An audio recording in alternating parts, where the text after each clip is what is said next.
I had just made myself a second cup of coffee when my phone rang. It was a Tuesday morning, around 10:30. The kind of morning where nothing feels urgent and you let yourself breathe a little. My daughter-in-law and my son had left for a 10-day cruise the Friday before an anniversary trip, they said, the Caribbean.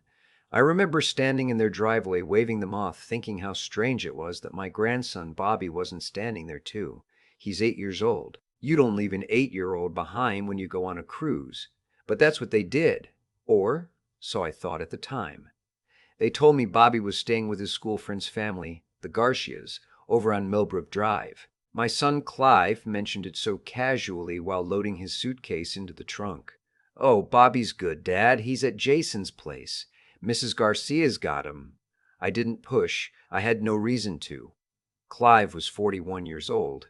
His wife Nadine had always seemed competent, if a little cold. They ran a tight household. I told myself I was old-fashioned for worrying. That Tuesday morning when the phone rang, the name on the screen said Rosa V. I didn't know a Rosa V. I almost let it go to voicemail. But something, I don't know what, just one of those gut things that old men get, made me pick up. "Is this Mr. Paulson?" Her voice was thin, shaking. I told her yes, I was Edward Paulson. She said, "Sir, I'm so sorry to call you like this. My name is Rosa. I'm a housekeeper. I was hired to clean your son's home today."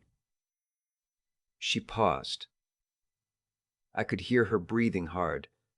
"Sir, I need you to come here. I found something in the basement. There's a child down there." The coffee cup was still in my hand. I set it down without thinking. "What do you mean, a child?" "A little boy, sir. He's alone. I don't know how long he's been down there. He asked me if I was a police officer." Her voice broke. "He asked me if he was in trouble." I was already reaching for my car keys. I want to tell you that I stayed calm on that drive over. I want to say I was measured, rational, the way I used to be when I worked for the county school district reviewing child welfare cases for 32 years. I was a family services coordinator. I had walked into difficult situations hundreds of times. I knew how to put a wall between my feelings and my function. I could not do that on that drive. It takes 11 minutes to get from my house to Clive's on a normal day. I made it in 7. I don't even remember the traffic lights. Rosa was standing on the front porch when I pulled up. She was a small woman, maybe 50, with her cleaning cart still half unloaded by the door. She looked like she'd been crying. When she saw me get out of the car, she just pointed toward the house and said, "I left him where I found him. I didn't want to scare him more by moving him. He's in the basement. There's a room." I went in through the front door, which she'd left open, and walked through my son's house, past the living room with the big sectional sofa Nadine picked out, past the kitchen with the double oven she wanted, down the hall to the basement door. I'd been in this house dozens of times. I'd fixed the porch railing one fall, helped Clive put up shelving in the garage. But the basement, I realized standing there that I had never once been in the basement. The door was usually shut. I'd assumed it was storage. I opened it and walked down the stairs. The basement was partly finished. There was a washer and dryer, some plastic storage bins, a water heater, and at the far end, a door, a bedroom door, painted white with a hook latch on the outside. On the outside, a latch on the outside of a bedroom door. I unhooked it and pushed it open slowly, saying Bobby's name before I even got through the door. He was sitting on the floor in the corner, his knees pulled up to his chest, still in the same clothes he'd had on the last time I'd seen him, the Friday before, when Clive and Nadine left. A green shirt with a dinosaur on it. His face was pale and his hair was matted, and he looked at me with eyes that I will never fully shake from my memory, even now.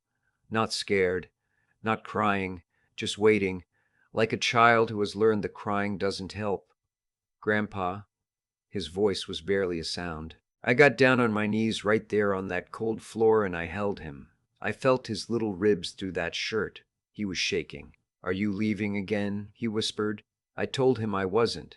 I told him I was taking him with me. I told him I was never leaving him there again. We stayed on that floor for a while. When I finally stood up and looked around the room properly, I saw what Rosa had seen. A twin mattress on the floor, no frame, with a single thin blanket. A small plastic bin with a few of his toys, some Legos, a worn stuffed bear he'd had since he was 2, a flashlight. On a TV tray table, 3 granola bar wrappers and 2 empty juice boxes. A bucket in the corner that I will not describe in detail other than to say it was there, and it made me understand something in a way I couldn't unfeel. There was a half-empty water bottle. He had been in that room for 4 full days. I had to hold the doorframe for a moment. 32 years in family services, and I had to hold a doorframe in my own son's basement. Rosa was at the top of the stairs when I came up carrying Bobby. She had her hand over her mouth. I told her I was calling the police and asked her to please stay until they arrived, that I would need her as a witness to what she'd found. She said, of course. She looked at Bobby the way any decent human being would look at him, with a mix of grief and fury that she was trying hard to keep gentle. I called 911 from the kitchen. I also called my daughter Meredith, who lives 40 minutes away and who I knew would come immediately, because Meredith has never in her life needed to be asked twice for anything. While we waited, I got Bobby onto the couch with a blanket and made him a bowl of cereal from what was in Clive's pantry. He ate fast. Too fast for a child who'd had 3 granola bars over 4 days. I had to tell him to slow down. He told me he'd been running the flashlight off and on to save the battery. He told me he knocked on the door when he got scared at night, but nobody ever came. He told me that his father had said this was just what happened to kids who asked for too much. I did not call Clive right then. I want to be honest about that. I knew the right thing, the procedurally correct thing, was to notify him that there was an emergency. But I sat there on that couch next to my grandson and I was not able to make that call. So I let the police handle it. That decision I don't regret. 2 officers arrived within 15 minutes. They were thorough and professional, and they treated Bobby with enormous kindness, which I was grateful for. One officer, a young woman named Torres, sat with him at the kitchen table with a box of crackers from my car, and got him talking while her partner took my statement and Rose's. The investigation that followed moved faster than I expected. Clive and Nadine were contacted through the cruise line by Friday, 3 days into their trip, with 7 days still to go. They were escorted off the ship at the next port in Nassau. I did not know this was happening in real time. My attorney told me later. What the police and Child Protective Services found when they looked deeper made the basement room only the most visible part of a much longer problem. Bobby had been pulled from school 6 months earlier. Clive had filed paperwork claiming they were homeschooling him. There was no homeschooling. Bobby had been home alone regularly, sometimes for full days, while Clive and Nadine both worked. Nadine had resented Bobby since before I understood why, and the reason, when it came out, was something I had to sit with for a long time. When Clive's mother, my ex-wife Deborah, passed away 3 years ago, she left a small trust for Bobby. Deborah adored that boy. The trust was modest, but it was real, just under $90,000 to be held and managed by Clive as trustee until Bobby turned 18, earmarked for education and basic care. The monthly draw for Bobby's care was $800 a month. The account statements the investigators pulled told the story clearly. The $800 was being withdrawn every month. Bobby's pediatric checkups hadn't happened in 2 years. His school clothes for last year were items Meredith had bought him. The $800 was being redirected. I'll just say it plainly, into a joint account that Clive and Nadine used for themselves. My daughter-in-law had a new car. A lease on a BMW started 11 months ago. When I found out, I went outside and stood in my backyard for a long time by myself. I need to tell you about Bobby's mother because that matters here. Her name was Justine. She and Clive were married for 4 years and divorced when Bobby was 3. The divorce was civil as far as divorces go. Justine moved to Portland for a job and they shared custody. Bobby would fly out to see her in the summers. She'd come back for holidays. It wasn't perfect, but it worked. 2 years ago, Justine was diagnosed with ovarian cancer. Stage 3. She fought it hard. She lost. Bobby was 6 when she died. Clive was awarded full custody and the trust from Deborah was set up shortly after because my ex-wife knew, she always knew things about people, that Bobby was going to need someone looking out for him. Clive remarried Nadine 14 months after Justine died. I had been polite to Nadine. I had tried to see the best in her. She seemed organized and stable, and I told myself that was what Bobby needed. What I missed, what I failed to see, and that failure sits in my chest every day, was that organized and stable and warm are not the same thing. Bobby never called her mom. She never asked him to. Looking back, I see the distance in every family photo from those 2 years. Bobby always just slightly apart, always looking toward a door. The criminal charges against Clive were child endangerment, child abuse, and theft by fiduciary, which is the legal term for stealing from a trust you're supposed to protect. Nadine was charged as well, as a knowing participant in the financial misuse. The DA took it seriously. Clive's public defender argued that the basement room was intended as Bobby's own private space and that my grandson had been cared for. The jury looked at the photos of that room, at the bucket, at the granola bar wrappers, and they deliberated for one afternoon. Clive was sentenced to 4 years, with eligibility for parole after 2. Nadine received 2 years probation, a fine, and a permanent bar from serving as trustee or guardian for any minor. The trust, what remained of it, roughly $61,000, was removed from Clive's control and restructured under court supervision with me as the new trustee. I want to be clear about something because I think it matters. I did not fight for custody of Bobby to punish my son. I fought for custody because Bobby had nobody else. Justine's parents were elderly and in poor health. Meredith was willing, but she has 3 kids of her own and a husband who travels for work, and she was honest with me that she couldn't give Bobby what he needed as a primary guardian. I'm 67, I'm retired. My house has a spare bedroom that has needed a purpose for years. The custody hearing was not contested. Clive, through his attorney, did not oppose it. I don't know if that was calculation or conscience. I have decided not to spend time trying to figure that out. Bobby came to live with me on a Wednesday in early November. He came with a single duffel bag and the stuffed bear from the basement room, which he still sleeps with. I painted the spare bedroom a color he picked himself, a kind of dusty blue-green, and put in a proper bed with a headboard and a reading lamp. I had cleared a shelf in the closet for his things and left it mostly empty so he could fill it himself. He stood in the doorway of that room for a long time before he went in. He ran his hand along the wall. He looked at the window. He looked at the closet door, which I had made sure had no latch, just a regular knob, the way every closet door should. He said, "Grandpa, does this door lock?" I said, "From the inside. You can lock it from the inside whenever you want." He thought about that. Then he walked in and put his bear on the pillow. That first week, he woke up 2 or 3 times a night. I would hear him in the hallway and come out to sit with him. We didn't always talk. Sometimes we just sat at the kitchen table with the light on until he was ready to go back. I learned to keep a box of graham crackers on the counter for those nights. Something small, something sweet, something that said, "There's food here. You're not going to run out." By December, he was sleeping through the night more often than not. He's in 3rd grade now at Riverside Elementary, 6 blocks from my house. His teacher, Mrs. Okonkwo, told me at the first parent-teacher conference that he was quiet but perceptive, that he noticed things other kids missed, that he was kind to the kids who were struggling. She said that like it was a characteristic of his personality, something he was born with. I think it's something he learned. I think Bobby knows what it feels like to struggle and to not be seen, and that knowledge made him into someone who looks for the kids who aren't being seen.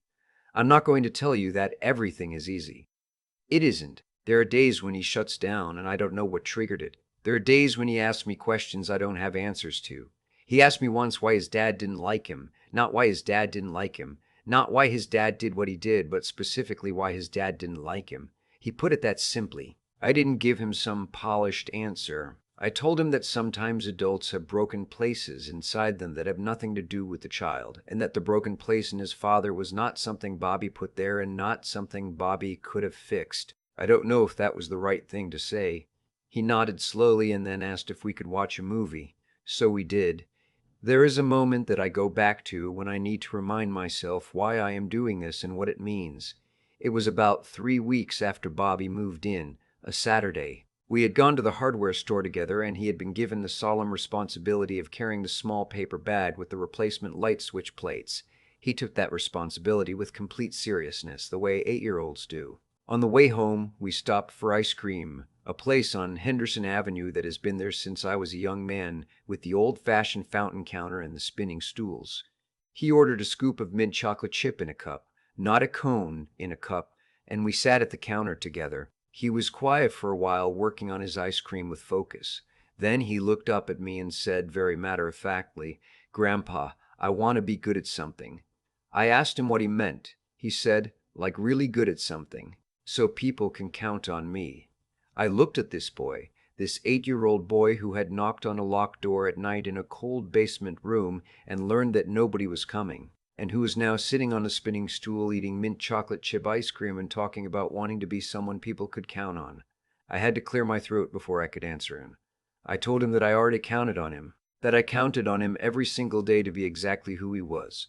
He seemed to think about this carefully. Then he went back to his ice cream.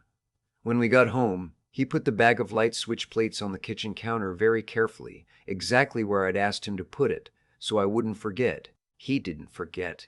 He counted on me to need him for something, and I will not, for whatever years I have left, let him down. I've been thinking a lot lately about the word fine. For 2 years, when anyone asked me about my son's household, I said Bobby was fine. Clive was fine.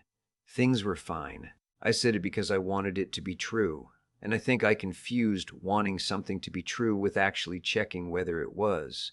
That distinction between hoping and looking cost my grandson 4 days in a basement room with a flashlight and a half-empty water bottle. I'm not telling you that to punish myself. I'm past the point where self-punishment does anything useful. But I think it's worth saying plainly, because I spent 32 years in family services watching other families make the same mistake. We assume we fill silence with the most comfortable explanation available, and the people who get hurt are almost always the ones who can't speak loudly enough to correct us. What happened to Bobby was not an accident of fate. Clive made choices. Nadine made choices. Every month that trust account was rated, that was a choice. Every day Bobby sat in a closed room while they went to work, while they planned a cruise, while they packed their bags and left. Those were choices. And choices have weight. They accumulate. They compound. Eventually they become a locked door with a latch on the outside and a small boy who has stopped expecting anyone to come. I think about Clive sometimes and I try to understand how a person gets there. Not to excuse it, there is no excusing it, but because understanding is the only tool I have left when it comes to him. What I keep coming back to is this: the absence of cruelty is not the same thing as the presence of care. Clive was not, I think, a man who enjoyed hurting his son. He was a man who had decided that his own comfort mattered more, and he kept making that decision quietly, incrementally, until the decisions had stacked up into something monstrous. That is how it usually happens, not in one dramatic moment. In 100 small surrenders of conscience, each one easier than the last. Bobby asked me once why he wasn't enough. Not why his father did what he did, but why he himself wasn't enough to make his father want to do better. I told him the truth as best I could, that a child is never the reason an adult fails them, that the breaking in Clive had nothing to do with Bobby's worth. Bobby listened carefully, the way he always does, and then he nodded and asked if we could watch a movie, so we did. What I know is this: resilience is not something you're born with. It's something that gets built slowly by small, reliable things. A bowl of cereal when you're hungry, a light left on at night, a door that locks from the inside, a grandfather who shows up and doesn't leave. Bobby is building his resilience one ordinary day at a time, and I am here for every one of them, because showing up consistently, without drama, without conditions, is the most honest thing one person can offer another. He counted on me to need him for something. I intend to spend the rest of my life making sure he was right.